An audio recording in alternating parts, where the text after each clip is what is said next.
Hello and अस्सलाम वालेकुम। Programme talk shock के लिए मैं हूं एजाज सैयद और मैं हूं फखर दुरानी। आज के टॉक शॉक में सबसे पहले बात करेंगे उस खुफिया सफारतकारी की जो ईरान ने और चीन ने मिलकर की है अमरीकी सदर डोनाल्ड ट्रंप के खिलाफ। अमरीकी सदर डोनाल्ड ट्रंप बीजिंग में है, तो किस तरीके से शिकस्त दी है चीन ने और ईरान ने अमरीका को, इस पे बात होगी। दिलचस्प मालूमात आपको देंगे। फिर दूसरे नंबर पर हम बात करेंगे इसराइल के वज़ीर आज़म और उनके इंटेलिजेंस चीफ ने मुत्तहदा अरब अमारात, जी हाँ यूएई का खुफिया दौरा किया, मगर यूएई ने तरदीद कर दी। असल कहानी क्या है? और फिर हम बात करेंगे कुछ प्यारे ब्यूरोक्रेट्स के बारे में जिनको अवार्ड्स दिए गए, और फिर उन ब्यूरोक्रेट्स के साथ साथ हम कुछ वजारत खारजा के सफ़ीरों के बारे में भी बात करेंगे जिनको बैक जुम्बिश कलम उनके ओहदे से हटा दिया जाता है, उनकी इज़्ज़त नहीं की जाती। ये एक दो की कहानी नहीं है, मुतअद्दिद सफ़रा हैं ऐसे जो मौजूदा हुकूमत के रवैये के ऊपर सवाल ज़रूर उठा रहे हैं। आइए बातचीत का आगाज़ करते हैं।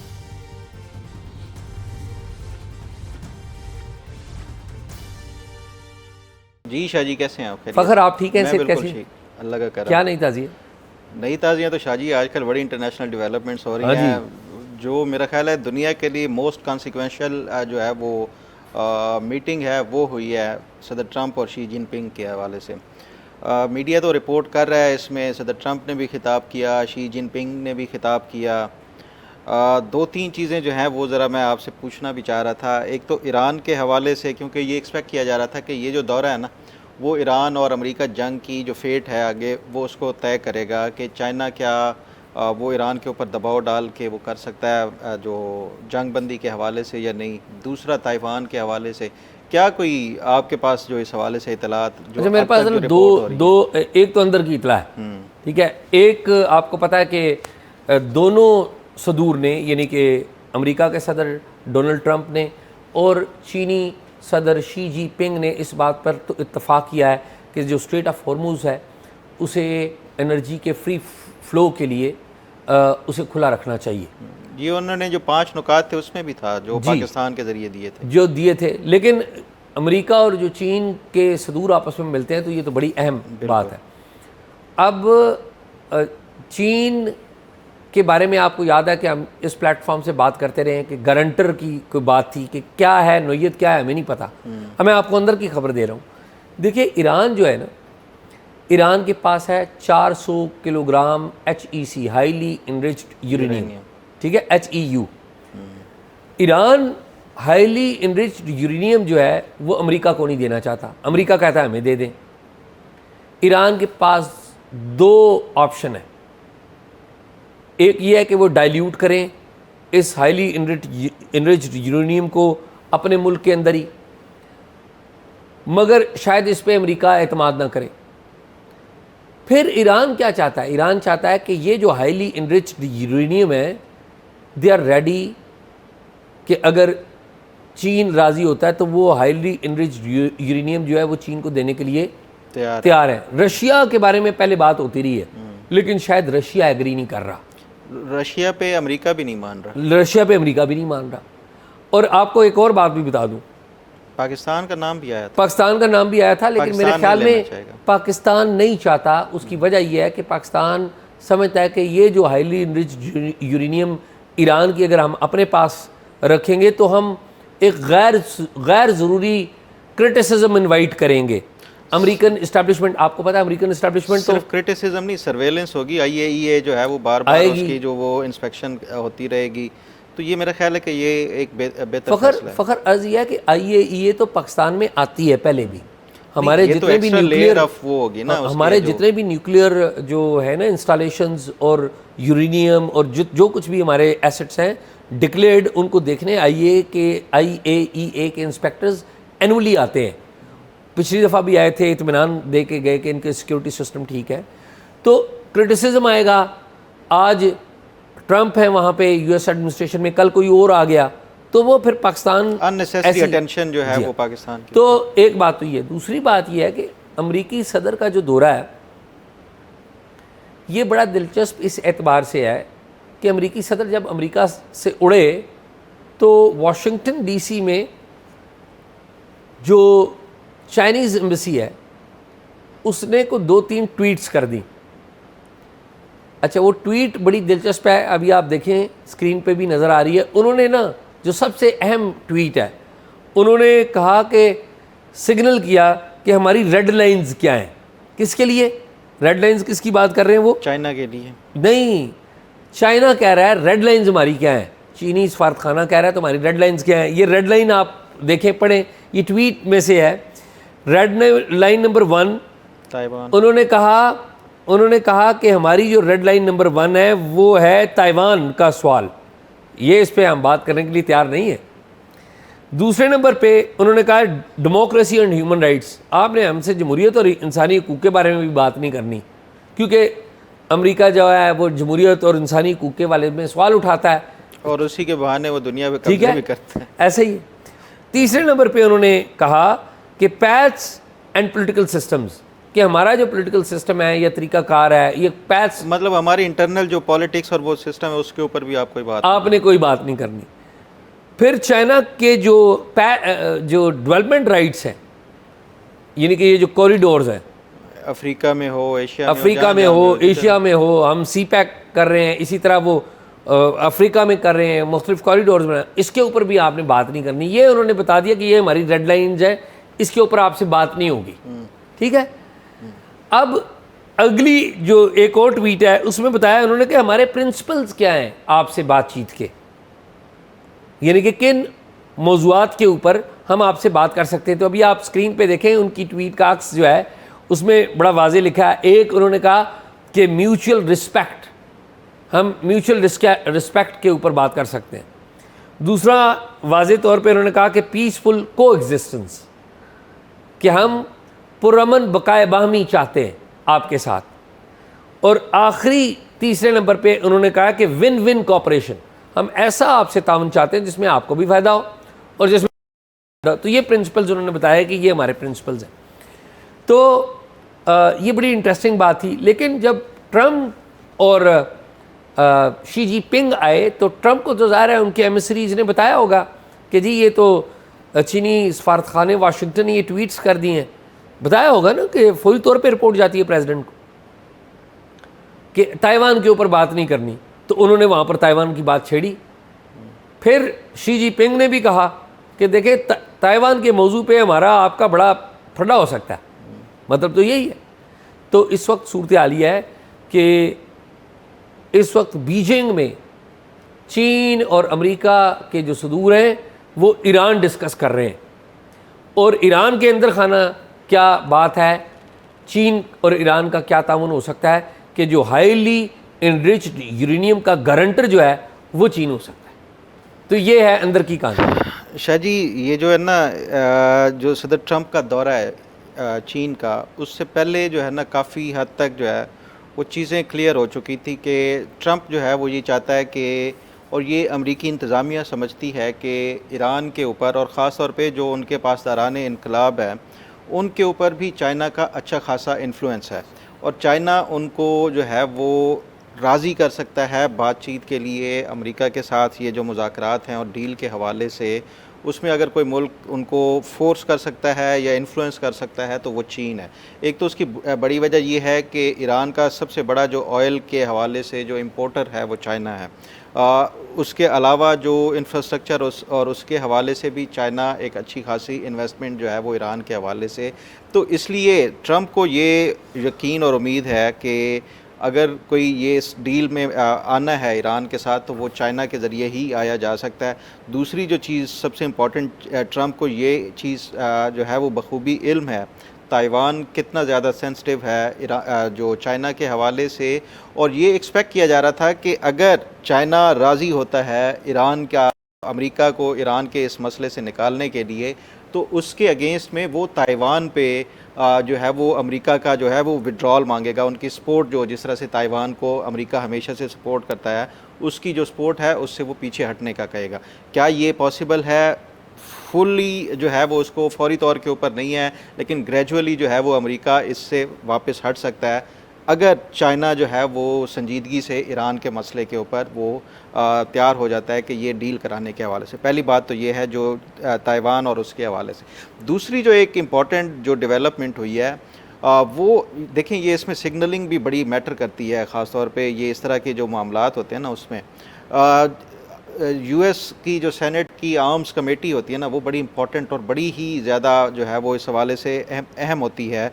उसमें जो हेयरिंग्स होती है ना, वो उसमें पॉलिसी डिसीजन होता है, ख़ास तौर पे जो अमेरिका की जो किसी भी मुल्क के हवाले से और उसमें। अब वहाँ पे जो उनके जो सेक्रेटरी ऑफ एनर्जी हैं क्रिस राइट है, यानी वज़ीर तवानाई जो उनके हैं, उन्होंने जो उनके अवैस लगारी, हाँ उनके अवैस लगारी जो है ना, उन्होंने जो ब्रीफिंग दी है ये जो सेनेट की कमेटी है उसको, उसमें उन्होंने कहा है कि डेंजरसली जो है वो ईरान न्यूक्लियर बॉम्ब बनाने के बिल्कुल करीब आ चुका है।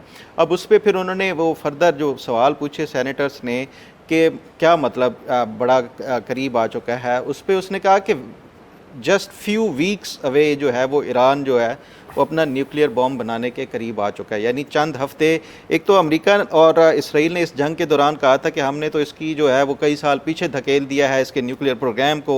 फिर दूसरा जो इन्होंने कहा जो मिसाइल्स के हवाले से, वो भी कल जो CIA की नई जो असेसमेंट रिपोर्ट आई है उसमें भी बताया गया है कि 33 में से 30 इसके जो लॉन्चर्स और जो अंडरग्राउंड फैसिलिटीज़ हैं इसकी मिसाइल्स की, वो इंटैक्ट हैं और वो फंक्शनल हैं दोबारा से। यानी 90% ईरान की जो मिसाइल टेक्नोलॉजी और वो सारा है वो दोबारा से वो बहाल हो चुकी है। यूरेनियम के हाईली इनरिच यूरेनियम वाली जो आप बात कर रहे थे ना, चाइना इसका गारंटर के तौर पे अमेरिका को जो ब्रीफिंग दी गई है वो ये कह रहे हैं कि ये चंद हफ्तों में ईरान जो है अपना न्यूक्लियर बॉम्ब बना सकता है। और उसके लिए जो पहले जो स्टीव विटकॉफ के दरमियान जब मुज़ाकरात हो रहे थे जेरेड कुशनर और उसमें, तो ये रिपोर्टेड फैक्ट है कि स्टीव विटकॉफ ने कहा था कि ईरानी जो है वो बोस्ट कर रहे हैं कि हमारे पास तो 60% तक ऑलरेडी जो यूरेनियम है वो एनरिच हो चुकी है, 90% जो है वो वेपन ग्रेड होती है। तो ये 30% फर्दर जो इसको एनरिच करने का हवाले से उस पर ये अमरीकी अब ये उनको जो ब्रीफिंग दी गई है कि ये विद इन फ्यू वीक्स जो है ये बॉम्ब बना सकते हैं। और 8 से 10 बॉम्ब जो है इनके न्यूक्लियर, ये जो 400 किलोग्राम यूरेनियम जो आप बता रहे हैं, उससे 8 से 10 बॉम्ब बनाने के हवाले से ये अमेरिकी सेनेट की जो आर्म्स कमेटी है उसको ये ब्रीफिंग दी गई है कि ये बना सकता है। अब सवाल ये उठता है कि अगर अमेरिका को ये ब्रीफिंग दी गई है और ये जो नई असेसमेंट आई है, तो उसके बाद ये जो है वो अमेरिका, मैं नहीं समझता कि ये फिर मुज़ाकरात की तरफ जाएंगे। अगर तो ये इनकी जो असेसमेंट और जो ये इन्फॉर्मेशन है और इंटेल है ये दुरुस्त है, तो इसका मतलब है कि ये एक तो सिर्फ अमेरिका नहीं बल्कि बहुत सारे ममालिक ये चाहते हैं, मिडल ईस्ट ये चाहता है कि ईरान के पास न्यूक्लियर बॉम्ब ना आए, और दीगर बड़ी भी, मेरा ख्याल है ये चाइना भी और कोई भी ये फ़िलहाल ऐसा नहीं चाहेगा कि ये ईरान के पास कोई न्यूक्लियर बॉम्ब आए। तो उस पर अगर ये वाकई मामलात इस तरफ जा रहे हैं और ये हाईली एनरिच यूरेनियम का ये जिस तरह से जो अमेरिकी सेक्रेटरी ने वो ब्रीफ किया है, तो इसका मतलब है कि ये फिर दोबारा से जंग शुरू हो सकती है, या अमेरिका जो है वो फिर इनकी जो न्यूक्लियर फैसिलिटीज़ हैं उसके ऊपर अटैक कर सकता है, अगर ये जो रिपोर्ट जो वहाँ पे वो बताई गई है सेनेट कमेटी को वो दुरुस्त है। तो इसलिए मैं समझता हूँ कि जो चीज़ें हैं आगे मज़ीद जो है वो कम्प्लेक्स हो सकती हैं, ख़ास तौर पे ये इस हवाले से जो सूरत हाल है उस पर। अच्छा Fakhar, I agree with you, लेकिन इसमें ना एक प्रेशर टैक्टिक भी होता है।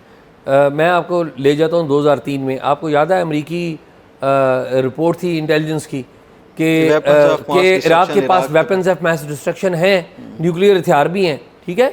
और फिर IAEA के इंस्पेक्टर्स ने भी एक कोई झूठी सच्ची एक रिपोर्ट उनकी तरफ से भी आई थी, पहले सबसे इंटेलिजेंस का ये इंटेलिजेंस ने की थी। और उस वक्त कांग्रेस को रिपोर्ट किया गया था कि इराक के पास तो वेपन्स ऑफ मैस डिस्ट्रक्शन है, नहीं निकले ना। इराक के ऊपर आपने कब्जा कर लिया, जारियत की, सब कुछ किया, वहाँ पर अपने बंदे भी मरवाए, अमेरिका के टैक्स पेयर्स मनी वो खर्च किया, तबाही की अपनी।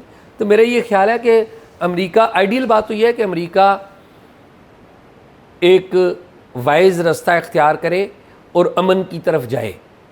इस वक्त अमन की राह में मेरा ख्याल में अमेरिकन एडमिनिस्ट्रेशन उतनी बड़ी रुकावट नहीं है, ईरान उतनी बड़ी रुकावट नहीं है जितना खुद ट्रंप रुकावट है अपने रवैये की वजह से, ठीक है।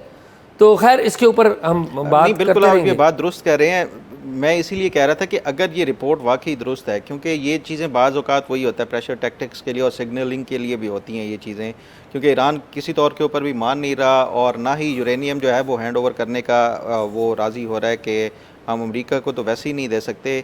और चाइना वाली जो आपने बात बताई है, ये एक नया जो है वो इसमें एक एंगल है कि वो चाइना को देने के लिए तैयार हैं या चाइना की गारंटी पे, क्योंकि इस पे जो अभी रिसेंटली ये जो ईरान ने भेजे थे ना पाकिस्तान को, ये जो जवाबात भेजे हैं अमेरिका के, उसमें जो अभी पिछले दिनों वज़ीर-ए-आज़म शहबाज शरीफ ने भी कहा कि फ़ील्ड मार्शल ने मुझे बताया ईरान ने जवाब दिया, उसमें भी जो वॉल स्ट्रीट जर्नल ने रिपोर्ट किया वो कह रहे हैं कि ईरान ने अपने ये जो जवाब था उसमें अमेरिका को ये बताया है कि हम जो हाईली एनरिच्ड यूरेनियम है वो एक तो अमेरिका को तो हैंड ओवर कर नहीं सकते, दूसरा ये कि कुछ इसका जो है वो हम डाइल्यूट कर लेते हैं और कुछ हिस्सा जो है इसका वो किसी ऐसे मुल्क को देंगे जो हमें ये गारंटी दे कि अगर मुज़ाकरात कामयाब नहीं होते और अगर ये जो अमेरिका और ईरान के दरमियान, तो फिर वो हमें हाईली एनरिच्ड यूरेनियम जो है वो वापस करेगा। वो उस किसी मुल्क का नाम मैंने आपको बता दिया। हाँ, वो चाइना हो सकता है कि मैंने आपको बता मतलब कि दिया अगर वो मुज़ाकरात नाकाम होते हैं तो ईरान ये चाहता है हमें गारंटी मिले कि वो वापस मिल जाएगी हमें हाईली देखिए ना, एनरिच्ड यूरेनियम। इसमें एक नुक्ता कि किस तरह ईरान ने और चीन ने मिलकर अमेरिकी सदर डोनाल्ड ट्रंप को डिप्लोमेटिकली सफारतकारी में शिकस्त दी है। कैसे?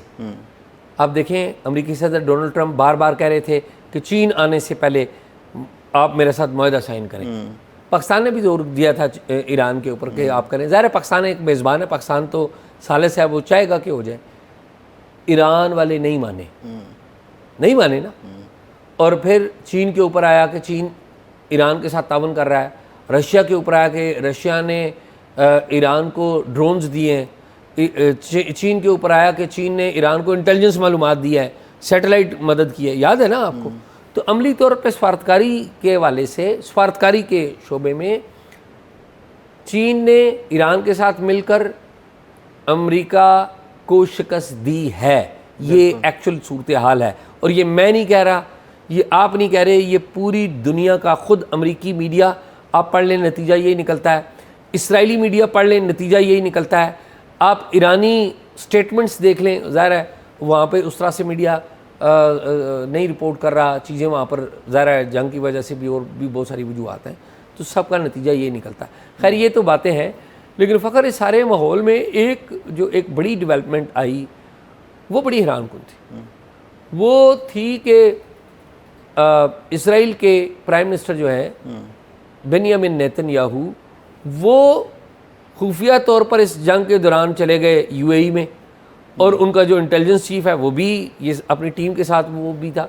तो ज़रा थोड़ी सी तफसील भी बताएं, और मैं ये चाहूँगा कि इस पर इनपुट तो मैं बाद में दूंगा, लेकिन ये बताएं कि यूएई ने तरदीद क्यों की इस सारे मामले की। अच्छा शाह जी, ये एक्सपेक्टेड था कि तरदीद आनी है। एक तो आप सूरत हाल देखें, ईरान का फौरी तौर के ऊपर रिएक्शन आया, आपने देखा है ना कि ये जो भी इसराइल के साथ ये इस तरह करेगा, हम उसको वो जवाबी जो है वो उसके ख़िलाफ़ कार्रवाई करेंगे। एक तो इसकी रीज़न ये है कि यूएई को इसकी तरदीद करनी पड़ी। दूसरा जो है, यूएई एक नॉर्मल जो रिपब्लिक होती है ना, जो एक आम जमहूरी कोई हुकूमत होती है, वो उस तरह नहीं, ये बड़ी डिस्क्रीट होके ये जो किंगडम्स होते हैं या इस तरह के, तो ये अगर इनकी मर्ज़ी के ख़िलाफ़ आप कोई चीज़ वो कर दें, अनाउंस कर दें और ये इनको पता ना हो और ये मतलब इनके लिए सरप्राइज़ हो, तो फिर ये इनको बुरा भी लगता है।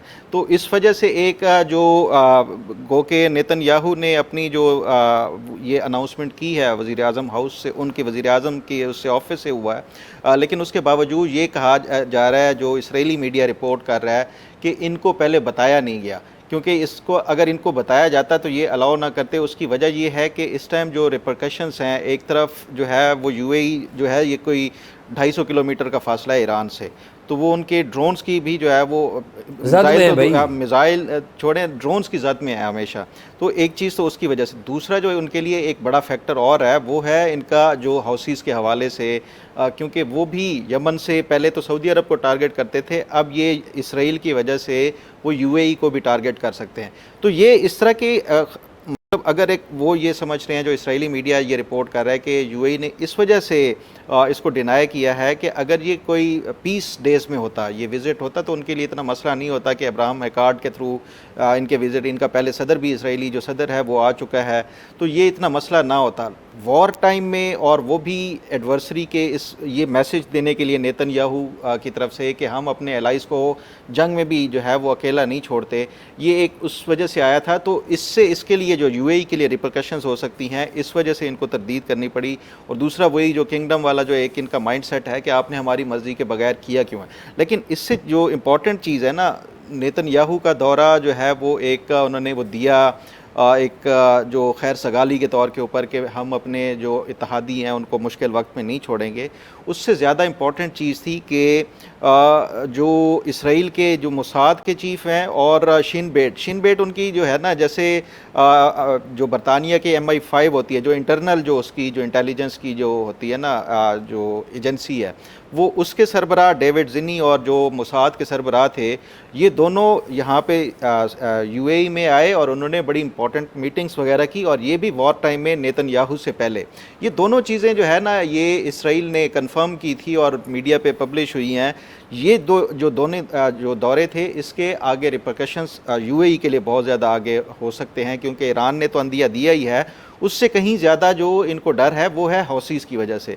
हौसीज़ जो है वो इनके टारगेट अगर वो करते हैं, क्योंकि हौसीज़ में वो जो खलीज अदन वाला एक इशू है इनका कि यूएई भी ये चाहता है रेड सी के ज़रिए अपनी जो ऑयल की वो एक्सपोर्ट है या जो दुनिया से ये इंपोर्ट कर रहे हैं वो उसके ज़रिए भी स्ट्रेट ऑफ हॉर्मुज़ अगर नहीं खुलती तो वहाँ पे हौसीज़ और जो यमन के अंदर ये मामलात हैं इनके लिए ख़राब हो सकते हैं। एक तरफ से ईरान है, दूसरी तरफ से यमन वाली साइड से इनको टारगेट किया जाता है। तो ये कहीं ज़्यादा जो स्ट्रेटिजिकली, और वो इस वजह से ख़तरा जो है वो हो सकता है। और ये पता नहीं इसराइल ने खुद ही कैलकुलेशन से की है कि इस खित्ते में जो है वो जंग जारी रखना चाहता है कि ये दूसरे जो इनके जो मुखालिफ जो हैं वो उनको भड़का के कि हम तो इनको जो है वो जंग के दिनों में भी हम इनके साथ हमारा आना जाना था।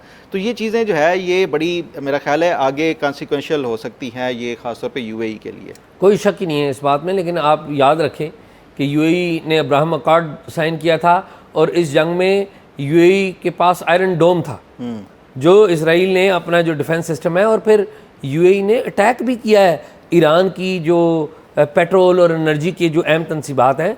तो फिर तो ईरान की बात फिर ठीक हो गई, फिर ये ठीक अटैक करते रहे। वैसे जंग तो किसी सूरत में हल नहीं है, लेकिन अगर इसके ऊपर अटैक हुआ तो फिर ये भी करेगा। अच्छा शाह जी, वो जो आयरन डोम वाली आप बात बता रहे हैं ना, इसराइली मीडिया ने ही जेरूसलम पोस्ट और दीगर कुछ जो मीडिया थी उन्होंने रिपोर्ट किया कि सिर्फ आयरन डोम नहीं दिया, एक ऐसा खुफिया हथियार जो सिर्फ इसराइल अभी उसको टेस्टिंग फेज़ पे है, वो उसने इस जंग के दौरान यूएई भेजा। और वो कोई लेज़र जो सिस्टम है, और वो ऐसा सिस्टम है कि जो मिसाइल्स आते हैं वो उसकी रेंज बताई है कि 13 किलोमीटर दूर से उसको डिटेक्ट करके वहीं पे जो है वो लेज़र के ज़रिए उसको डिफ्यूज़ या वो उसको वो ख़त्म कर सकता है। ये वो निज़ाम है जिसकी अभी तक वो कह रहे हैं इसराइल ने इसको इतना खुफिया रखा हुआ है, ना उसकी कोई ज़्यादा डिटेल्स पता है, लेकिन इस वजह से कि यूएई उनका ज़्यादा एक ख़ास पार्टनर है, उस वजह से ये एक सिस्टम भी उन्होंने आयरन डोम के अलावा इस जंग के दौरान इसको दिया है। अच्छा शाह जी, ये आजकल जो मिडल ईस्ट से जो पाकिस्तान के सफ़ीर यहाँ पे आए हैं, एक तो ये बताएं कि ये वजह क्या है, और दूसरा कल कोई 2 सफ़ीरों के हवाले से आप कोई बात जो है ना वो मुकम्मल नहीं की, कोई अधूरी बात छोड़ दी थी आपने, ज़रा मुझे उसकी कहानी तो बताएं कि वो है मामला क्या है। फ़खर, बहुत शुक्रिया आपने ये बात पूछी। एक तो ये है कि आपको पता है कि ये जो ईरान का कॉन्फ्लिक्ट है उसके ऊपर पाकिस्तान ने एक बहुत अच्छी सफारतकारी की, उसका पूरा क्रेडिट जाता है हमारी वजारत ख़ारजा को, डेप्टी प्राइम मिनिस्टर इसहाक डार को, आमना बलोच साहिबा को, प्राइम मिनिस्टर को और फील्ड मार्शल को भी ज़ाहिर है, क्योंकि इन सब ने बड़ा एक रोल प्ले किया। और फील्ड मार्शल का नाम तो देखें, ट्रंप भी बार बार लेते हैं, प्राइम मिनिस्टर का और फील्ड मार्शल का, लेकिन जो ऑफिस है वो तो वजारत ख़ारजा है, प्रॉपर चैनल वही है। अब प्रॉपर चैनल तो वही है। तो लेकिन इन सब को जो लीडरशिप है उसको भी और इनके जो सबॉर्डिनेट्स हैं उनको भी पूरा क्रेडिट जाता है। अभी हमने जो हमारे सफ़रा हैं खलीज में तैनात और अमेरिका में हमारा सफ़ीर है, उन समेत तमाम लोगों से मुशावरत का आगाज़ किया है इसी कॉन्फ्लिक्ट के ऊपर। तो 4 दिन ये मुशावरत रहेगी, ये तजावीज़ देंगे अपनी और हुकूमत को रिकमेंडेशंस देंगे। मेरे ख्याल में लेट किया, जल्दी कर लेते ज़्यादा बेहतर था। तो मैं तो वो डार साहब को देखता हूँ वो चीनी के बारे में, मेडिकल कॉलेजों के बारे में, हर चीज़ों के बारे में वो इजलास करते हैं। तो वो अगर ये मुशावरत पहले कर लेते तो ज़्यादा और बेहतर हो जाता। अच्छा काम किया उन्होंने और अच्छा हो जाता। लेकिन डार साहब बड़े मसरूफ़ आदमी हैं, आपको पता है। वो हर जगह आप देखते हैं कि हर कमेटी में पार्टी की भी जिम्मेदारियां होती हैं, वो पार्टी की भी जिम्मेदारियां हैं, चलाते हैं। नवाज शरीफ साहब भी उनको कुछ जिम्मेदारी देते हैं, शहबाज शरीफ साहब भी देते हैं। अच्छी बात है, हम नहीं, लेकिन इन को पहले बुला लेते। अच्छा, वो कल जो बात अधूरी रह गई वो ये थी, 2 सफ़ीरों के बारे में कहानी थी। एक सफ़ीर डॉक्टर फैसल है, जिनका मैंने जिक्र किया है, लेकिन मैं थोड़ा सा मुख्तसर सा कर दूं कि उनकी 6 साल की मुद्दत है बतौर सफ़ीर बाहर रहने की। जर्मनी में वक्त गुजार चुके, बरतानिया में गुजार रहे थे, आखिरी मौके पे उनको बुला लिया। ये कोई अच्छी बात नहीं है। ये हमारे सफ़ीर हैं और अच्छे सफ़ीर हैं जिन्होंने अच्छा काम किया है। और क्या वजूहात हैं ये आपको भी पता है, हमें भी पता है, लेकिन अच्छे लोगों को ज़ाया मत करें। दूसरे जो सफ़ीर हैं हमारे, वो एडिशनल सेक्रेटरी तैनात थे वजारत ख़ारजा में, अहमद मारूफ उनका नाम है। उनको अचानक उनके ओहदे से हटा दिया। बड़े साहब को पसंद नहीं है जी, डार साहब को, जिसको भी। अच्छा, ठीक है जी, ये जी इन्होंने गलत किया। और वो जी कोई एक लेटर आया था किसी जूनियर ने, वो पास ऑन करना था जी, डायरेक्टर को फारग कर दें, नहीं डीजी होना चाहिए, नहीं जी एडिशनल सेक्रेटरी फारग कर दें। एडिशनल सेक्रेटरी कौन? जो आपका बांग्लादेश में हाई कमिश्नर रहा है, अहमद मारूफ। अच्छा, और अहमद मारूफ का एक बैकग्राउंड भी है। अहमद मारूफ जब बांग्लादेश में तैनात थे बड़े एक्टिव रहे हैं वहाँ पे भी, लेकिन ज़ाहिर है सवालात लोग होते हैं। इनके ऊपर इल्ज़ाम लग गया, मैं लफ्ज़ इल्ज़ाम के बारे में कह रहा हूँ, कि ये जब बांग्लादेश में तैनात थे तो वहाँ पर ये कॉम्प्रोमाइज्ड हालत में किसी जगह पे ये पकड़े गए। इल्ज़ाम लगा और इस इल्ज़ाम को बहुत ज़्यादा उछाला गया हिंदुस्तान के मीडिया में कि जी ये शायद किसी रेड लाइट एरिया में किसी कॉम्प्रोमाइज सूरत हाल में थे। जब वो खबरें छपी, इन्हें फौरी तौर पे वापस बुला लिया गया। वापस, ये कब की बात है? ये अभी पिछले साल की बात है। अच्छा, अभी पिछले साल की, अभी चंद माह पहले की बात है, पिछले साल की बात, 2025 के। जो 25 की बात। इनको वापस बुला लिया गया। जब इनको वापस बुला लिया तो ज़ाहिर है बांग्लादेश एक अहम मुल्क है पाकिस्तान का, और पाकिस्तान के जो सिक्योरिटी से मुतल्लिक़ा इदारे हैं, इंटेलिजेंस के इदारे हैं, उनको भी ज़ाहिर है होता है। अपेरेंटली उन्होंने भी कोई इनके बारे में इंक्वायरी की। वजारत ख़ारजा ने या सेक्रेटरी ख़ारजा साहिबा ने कुछ नहीं किया। अगर किया है तो कम से कम हमारे रिकॉर्ड के ऊपर नहीं है।